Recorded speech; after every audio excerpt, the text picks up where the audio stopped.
I don't ever slow up, no I don't take shit. I got no love for the fakeness. If you wanna play tough and wanna hate this, I'll always show up.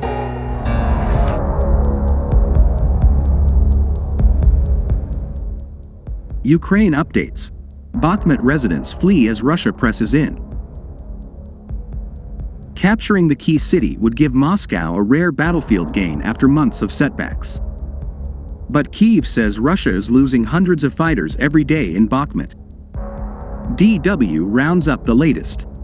As pressure from Russian forces intensified, a Ukrainian army representative said it was no longer safe for civilians to leave the frontline eastern city of Bakhmut by vehicles and urged locals to escape on foot instead, the Associated Press, AP, news agency reported.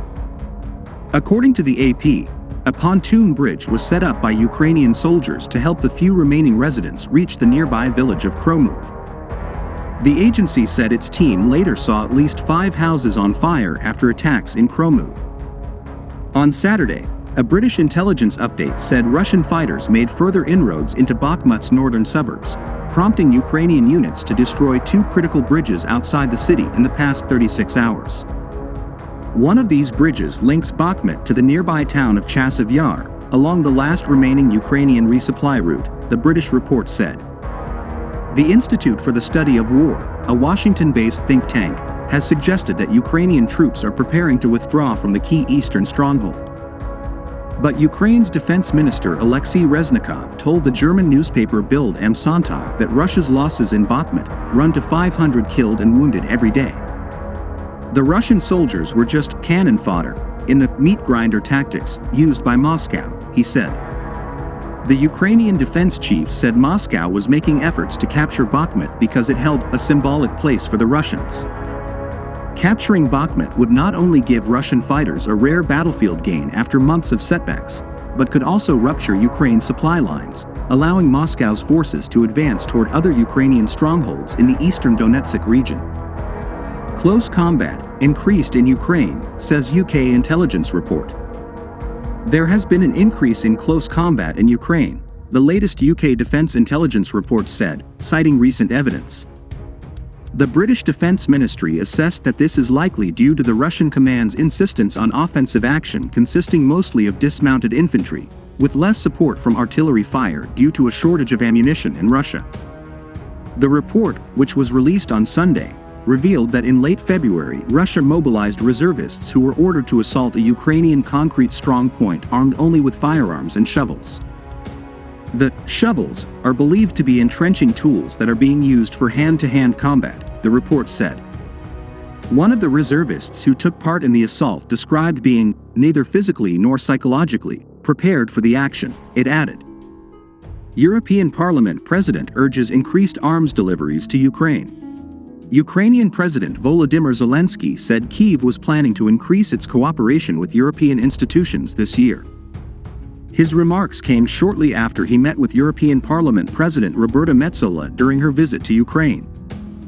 The task is to actively prepare everything for our country's membership in the European Union, increase arms deliveries to Ukraine and strengthen sanctions against Russia, Zelensky said in his daily video address. Meanwhile, Metsola urged increasing arms deliveries to the Ukrainian military. Member states should seriously consider sending fighter jets to Ukraine, she said. She expressed hope that accession negotiations for Ukraine could begin as early as this year. Latvia supports delivering fighter jets to Ukraine. Latvian Prime Minister Kristianis Kariņš expressed his support for supplying Ukraine with fighter jets in an interview with the German news magazine Der Spiegel. Kariņš stated that he saw no reason why the West should not provide Ukrainian forces with fighter jets if they needed them.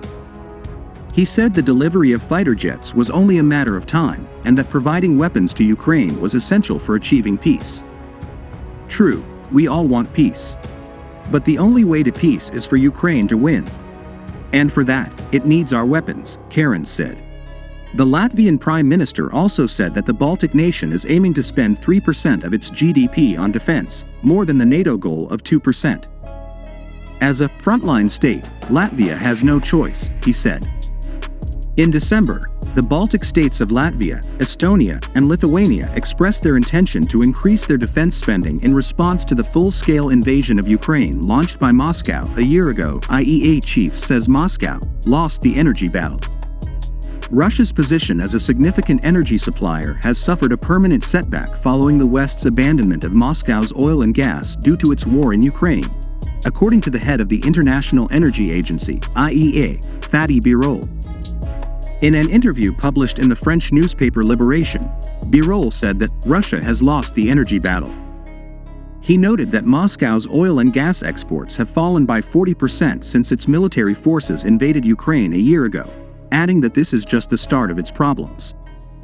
Birol also emphasized that the departure of foreign experts from Russia would result in a decrease in oil and gas production without their technical support. Russia cannot simply replace Europe, once the largest consumer, with Asia, the IEA head said, as it would take years to build pipelines from Western Siberia to China. Russia's role in international energy affairs will be much less important in the future, Birol said. Ukraine ally favorite to win Estonia election.